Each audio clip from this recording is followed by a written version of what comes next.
was in Iowa the other day, and someone said, why don't you just raise taxes on corporations? And I said, because corporations are people. Anyone who's president is faced with decisions so enormous that they should go to God. You know, the right approach is to accept this horribly created, in the sense of rape, but nevertheless gift. You made money off of things that were published under your name that were hateful and racist. Yeah. One of them, I don't care who it is, steps up. It could be an interesting contest, but until that happens, it's going to be a tough slog. Let me show you very quickly the proof in the pudding before we run out of time. When we look at these numbers, we see, let's start with Obama versus Santorum in our latest Fox News swing state poll. That's 10 key battleground states. Obama 48, Santorum 39. Santorum closing. Santorum closing. Then we look at Mitt Romney. We see the president runs the same against Obama, or the president runs the same against Romney and Santorum. In this case, it's 47-39. Against Gingrich, it's a 20-point blowout in the swing states, 52-32. And against Ron Paul, a little better than Gingrich, 48-36. Right.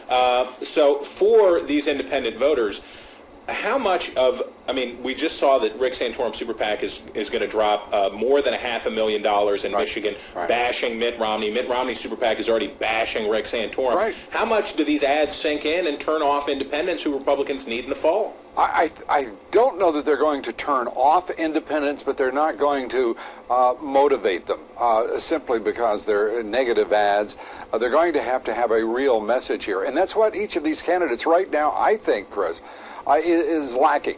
And that is a compelling, focused, powerful message that will resonate not only with independents, but with all voters. I mean, the conservatives are going to make their choices, and it will be steadfast, and they will be loyal to their candidate. Independents need to hear the message that is going to inspire them. Otherwise, they're going to dissipate. Their impact will be diffused here, and perhaps evenly split amongst Republicans and Democrats. Frankly, right now, it looked like that'd be a great deal for the Republicans to strike, an even split among independents. They're going to have to do a lot better than they're doing. You look at Arizona and you look at Michigan. We've got an inverse relationship going. We've got Santorum doing well in another of Governor Romney's home states, and we've got Romney doing better in Arizona. Part of that has to do with what seems to be Mr. Dobbs, at the end of what I have to say. Mr. Dobbs, I hate to interrupt because your sagacity is only outstripped by your collegial generosity. Well, it's a process. As we say here down in Washington, it's a process. We are so grateful to you for being with us today. We thank you. I'm grateful for the opportunity. Great to see you.